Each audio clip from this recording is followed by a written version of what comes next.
Sabemos que era um pensamento comum na antiguidade, aqueles povos atribuírem todas as desgraças que lhes aconteciam a castigos dos deuses. Que o Deus que ficou zangado comigo aquiete-se para mim. Esses são trechos de uma grande oração sumeriana. Nela podemos constatar várias ideias do mundo antigo, em especial, o medo das divindades. Por uma ou outra razão, os deuses, no imaginário popular da época, ficavam irados com alguma atitude do povo. Irados, os deuses perseguiam, castigavam e mesmo matavam gente de seu próprio povo. As principais armas dos deuses contra os homens eram, na escassez, a fome, doenças, animais selvagens e a guerra.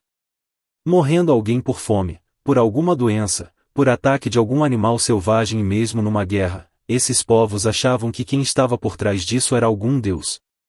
Vale destacar que as situações acima eram comumente vividas por aquelas comunidades. Naquela região e época, tais coisas eram inevitáveis. Para tentar aplacar a ira dos deuses, sacrifícios eram direcionados ao deus ofendido. Era pensamento vulgar da época, haver deuses mais poderosos que outros. Daí, ocorrer de um povo mais poderoso derrotar um outro mais fraco. A derrota de um para outro era entendida como a derrota de um deus para outro mais poderoso. Porventura as livraram os deuses das nações, a quem meus pais destruíram, como a Gozã, a Arã, a Rezefe, e aos filhos de Éden, que estavam em Telassar. 2 Reis 19 verso 12. Todas essas ideias permeavam a mente dos primitivos hebreus. Todos os cativeiros que o povo hebreu sofreu, à exceção do egípcio, tiveram como motivo, de acordo com os escritores bíblicos, o pecado dos israelitas em adorar divindades estrangeiras. Os deuses adorados outrora pelos israelitas foram derrotados, mostraram-se incompetentes perante o poder de outras deidades. No mundo antigo, havia duas formas de se justificar derrotas e desgraças sobre um povo. Primeiro motivo, o povo estava em pecado para com seu Deus. Segundo motivo, o povo vencedor possuía um Deus mais poderoso que o do povo derrotado. Diante dessas duas possibilidades, os judeus resolveram adotar em suas narrativas o primeiro motivo e desconsiderar o segundo. Mas como eliminar o segundo motivo da mente de seus contemporâneos? Eles sabiam que deuses poderosos derrotavam deuses mais fracos. Se Jeová foi derrotado, então ele era mais fraco. A solução encontrada foi dizer que deuses não existiam, só havia um. Logo, se não havia deuses, Javé não teria sido derrotado por Deus algum. Estavam então aí justificadas as desgraças do povo judeu perante os assírios, babilônios, gregos e mesmo romanos. Israel foi adorar deuses que não existiam, fazendo com que estivesse em pecado para com o único Deus, Yahvé. Vejamos esse comportamento no caso do cativeiro assírio. No ano 9 do reinado de Oséias, o rei da Síria apoderou-se de Samaria e deportou os israelitas para a Síria, estabelecendo-os em Ala, às margens do Abor, rio de Goza, e nas cidades da Média. Agora o escritor vai dar uma justificativa teológica por que isso ocorreu. Para isso ele faz uso de uma oração causal. Prestem atenção. Assim aconteceu porque os filhos de Israel tinham pecado contra o Senhor, seu Deus, que os tinha tirado do Egito e libertado da opressão do Faraó, rei dos egípcios. Eles adoraram outros deuses, adotaram os costumes das nações que o Senhor tinha expulsado diante dos israelitas e seguiram os costumes estabelecidos pelos reis de Israel. 2 Reis 17 versos 6 a 8. O escritor esclarece então que a invasão de Israel por tropas assírias só ocorreu por causa do pecado do povo em adorar deuses de outras nações. Mas como já dissemos, essa era a forma que as pessoas à época tinham para explicar seus infortúnios. Mas sabemos que não era nada disso. O escritor dá a explicação teológica seguida da razão real para que aquilo tivesse ocorrido. Na passagem já lida por nós, um pouco antes de falar que Israel foi para o cativeiro assírio por ter adorado outros deuses, vejam o que o escritor nos diz. Salmanasar, rei da Síria, atacou e Oséias ficou-lhe submisso, pagando-lhe tributo. Mas tendo o rei da Síria descoberto uma conspiração tramada por Oséias, o qual enviará mensageiros a Sua, rei do Egito, e cessara de pagar o tributo anual ao rei da Síria, tomou-o e o pôs em grilhões numa prisão. Depois atacou Samaria e assediou-a por 3 anos. 2 Reis 17 versos 3 a 5. Aqui está a explicação real: Israel não foi para o cativeiro porque adorou outros deuses, mas sim porque seu rei Oséias havia conspirado com o rei do Egito contra o rei assírio Salmanasar. Descoberta a conspiração, Salmanasar resolve pôr em grilhões o povo de Israel.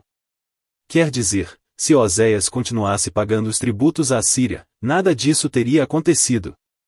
Israel continuaria do jeito que estava, adorando vários deuses e sendo um povo vassalo do rei Salmanasar da Síria. Isso é tanto verdade, que os escritores posteriores vão dizer que os assírios atacaram Israel sem motivo algum. Mas, espere, não disseram eles que a razão teria sido o pecado do povo quanto a adorar outras deidades? Pois assim diz o Senhor Jeová: o meu povo desceu no princípio ao Egito para peregrinar ali, e a Assíria sem razão o oprimiu. Isaías 52:4, versão internacional. O meu povo foi tiranizado sem causa, pelo Egito e pela Assíria. E agora, que é isto? Pergunta o Senhor. Por que está de novo escravizado o meu povo? Por que está ele oprimido de novo sem justificação alguma? Isaías 52, 4,5, o livro. Descobrimos, portanto, que adorar deuses não era motivo para a Síria invadir Israel. O escritor apenas usa esse motivo para tentar justificar a derrota de Yahvé ante os deuses pagãos. Essa mesma situação ocorreu mais tarde com Judá, quando sua capital, Jerusalém, fora sitiada, invadida e destruída pelos babilônios.